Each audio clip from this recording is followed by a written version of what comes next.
Hello and welcome to episode number 38 of the Knitting Teaspoon podcast. I'm Liesbeth, your host, and this is a podcast which is all about knitting, sewing, crochet, whatever crafts I'm up to. Although for the last few weeks I think it's only been knitting and a bit of sewing, and that's the case again.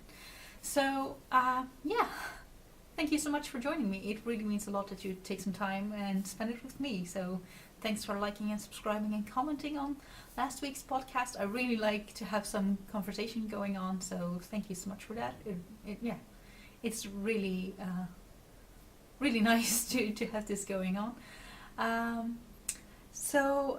Let's dive right into the episode. So today I am wearing my Marius sweater. So this is a traditional Norwegian pattern. I think it's designed somewhere in the 1950s, and there's this entire discussion about who was the original designer, but let's just assume that it's from Soylent Dale. It's a pattern that you can quite easily come across all through Norway, I believe. So I bought this pattern from Sandnes when I was on a road trip to Norway a few years ago. While I lived in Sweden, I went on a road trip and I bought this magazine with all these more traditional Norwegian style patterns, because I thought that would be a very nice, memory of the road trip. I actually bought yarn and to knit another garment. I'm not really sure, but I think the design for that one was in another magazine, so I bought two magazines at a time and a book about knitting socks and mittens. But I also bought the magazine where this pattern was in. Originally I knit this sweater in the male version for my boyfriend, and then in September last year I knit a similar one but in opposite colors for me. It's a very nice and warm sweater. So and this is also out of Norwegian yarn, but this I purchased here in the Netherlands, so close to my boyfriend's parents. There is this shop, Träume, where they sell a lot of Norwegian and Shetland and I think also Swedish yarns. So they have a very nice selection of yarns that are very well suited for color work. And they also have some more popular yarns for instance, just regular sock knitting. But I think they are most special for their choice in more rustic yarns. So that's everything about the sweater. Let's get into what I've been working on this week. So this week there has been a bit of progress on my enormous socks, and in fact I finished the first one. I usually knit the leg of my sock as long as the foot, so that when I fold it over they are the same length. Well, that's obviously not the case with this sock, but I thought because it's such a big sock it would be okay if it's like somewhat shorter. And I actually thought last week that I had knit like as much as 1.5 sock for me. I don't know, might be close, but I can't remember where exactly I was, but I know that I started the ribbing on the backside of the sock already, but wasn't at this color section, I think. So I knit some more on this, and I waited after I finished the sock, and it turns out that I had 48 grams of yarn left out of a 100 gram skein, and I think this one was like 50 grams exactly, so probably my skein was 2 grams short. But I started the second sock, and where I thought I would definitely need 2 skeins, it turns out that I'm probably gonna be just 2 grams short of finishing the second sock.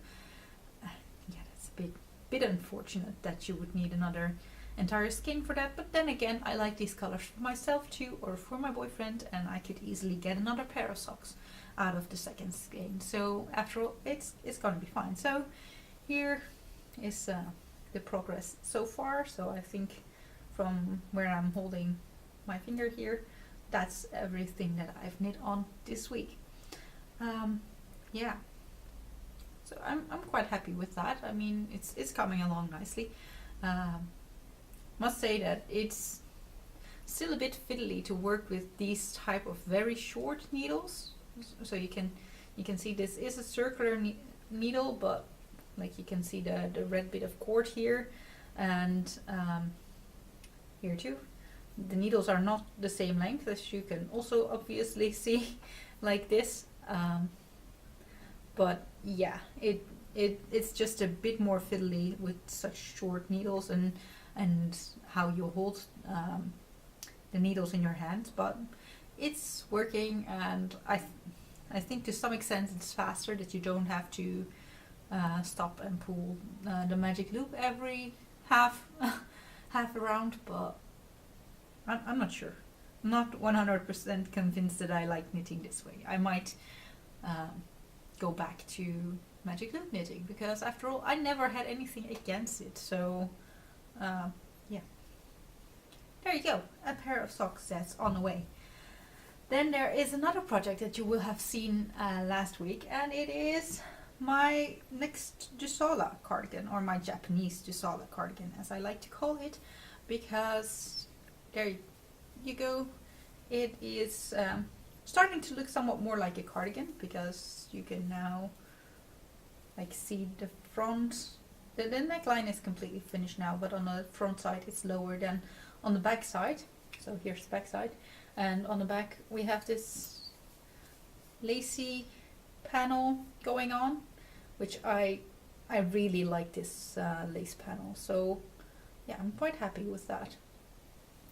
Yeah, it's coming along nicely. I think the lace pattern is a part that is an 18 row repeat and a part that is a 12 row repeat, and I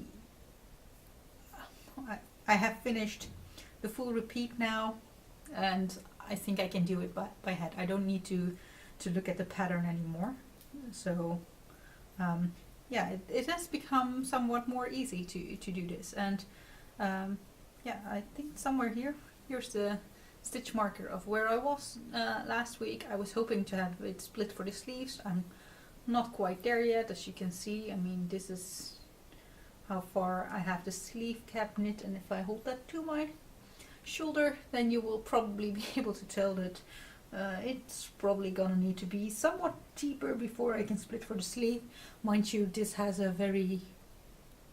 quite some ease below the armpit, and this cardigan probably won't have that much ease, but still it will need some more length before I can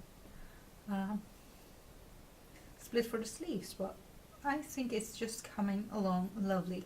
I've also decided to leave a lot of the backside just plain stockinette.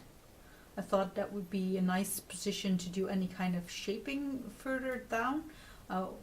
It's not as obvious yet, but there is like one stitch stockinette close to the side seam here, and I kind of want to, like, every bit that is going to be increased for the underarm, I want to keep that stockinette as well, just so that I will have a panel that will just be stockinette on the side of the cardigan. Yeah, because I think that's nice and easier if you want to do any shaping. Like if you want to do shaping in this kind of crazy lace repeat, yeah, that's just not gonna be fun and to do and think like, where are you gonna put your short rows or increases or decreases? That's just gonna be some kind of nightmare, and I just want to avoid that. I don't have to really tackle that. Yeah, so I really like how it's looking so far, and I also don't think it looks very stripy at all. I mean, in the this is hand-dyed yarn from Lily Pond Yarns, so hi if you're watching.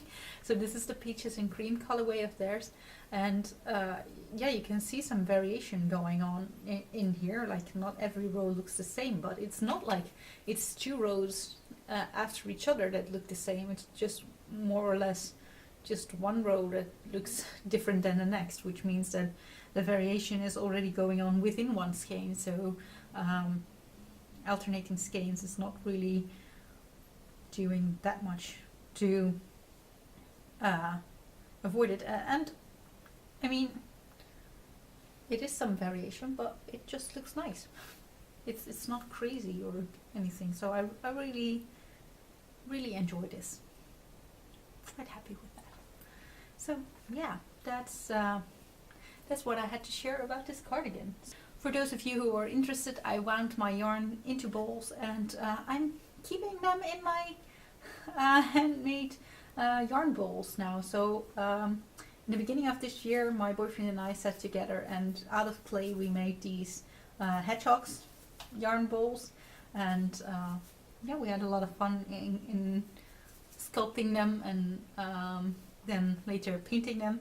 So handmade yarn balls, and they really help a lot, because these kind of hand wound balls, they tend to roll all over the place, and I'm not the person who puts everything in their project bags all the time. So usually the balls will just lie in front of me on a table, or in on my lap if I'm on a couch or something, and this just really helps. So yeah, just wanted to share that with you. And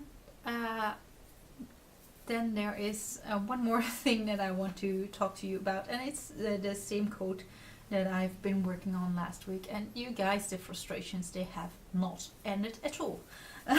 But I am gonna show you a bit. It still looks far from a coat. I will start with that kind of warning. So here is the front side of the coat, and I have only been trying to install the pocket, because that's the first instruction you get for it. So I've made this kind of pocket flap, but the instructions for it, oh my god, I don't know if they were unclear or if I just completely misread them. I know for sure that there's a part that I've misread, and it's definitely not to blame for the pattern, but yeah, some of the instructions just didn't make any sense. So they told me to sew on this side of the flap first, and then at the same time also install the inner bit of the pocket, and then a few centimeter or 1 centimeter apart also install this bit of the pocket. So the pocket, when you turn it inside out, it looks like this weird kind of roundish shape. It doesn't look very neat now because I haven't taken the time to pull it all inside out. But when I was sewing on this side, the wool side of the fabric, onto the main fabric, and this is probably just some mistake of mine, there was still a length of the lining fabric and the pocket that was underneath the sewing line. So initially there was this entire edge of ends of fabric, like a triple layer of lining fabric and other wool fabric coming through, and it just looked horrible. So I took a lot of time to get as much of it out as possible, but you can still see that there is a bit of nastiness still going on, and I don't know, it just wouldn't work out. So I don't know, I'm not too happy with how this looks. I mean, this is just the beginning, and this is gonna be like in the middle of the front of the coat. So I think in the end this will kind of have to be folded over somewhat like this, but then you have this pocket here that just has these horrible edges, and it's just gonna be on the outside. I'm not too happy about that, but I don't have enough fabric to fix it, to redo this entire piece. I could potentially make new, like the flap I could make again, and probably the pocket parts would also still fit out of the leftovers of the fabric, but I just don't have enough to make this entire piece again, and I kind of would need to do that if I want to repair this properly. So I'm a bit sad about that. But before I decided to do anything else and get really frustrated or try another pocket. When I followed the instructions more closely and took some time to unpick some seams that I should not have done in the beginning, but already did, so maybe that's where it went wrong, and made sure that I avoided the same issue with the other that I had with the other side. This is the other side of the coat, so this is the other front panel. I'm folding it over a bit so that you can just see the pocket. But this one, I'm quite happy with how this looks. I mean, this wouldn't bother me at all. This is fine. I mean, still you have the striping that's going in a different direction, and I would have planned that somewhat differently maybe if I had known before I started making this coat, but this just looks smooth as can be. I think I'm quite happy with how this turned out. So if it all turns out to be one big failure, then at least I now know how to install this kind of pocket. One thing that I do think is a bit funny is that there's this kind of fake flap on the pocket. I mean, this flappy bit, it's really just the pocket is behind here, so this flap is never gonna do anything to keep your pocket safe. So I'm not really sure if that's how it's supposed to be. It looks like it in the pattern, I think, or I still haven't understood anything of the pattern. That it might be, who knows, but yeah. This is, so far, it's not been my favorite sewing pattern, but as I'm quite happy with this, I just want to give it a go to finish the rest of the coat, and then maybe if I like how that turns out, apart from the other pocket issue thing, that maybe I can still somehow try to fix, but I don't give it a lot of chance. I might still enjoy the coat and then try to make another coat like it in probably some other kind of fabric, because I don't think I will be able to find this fabric anymore.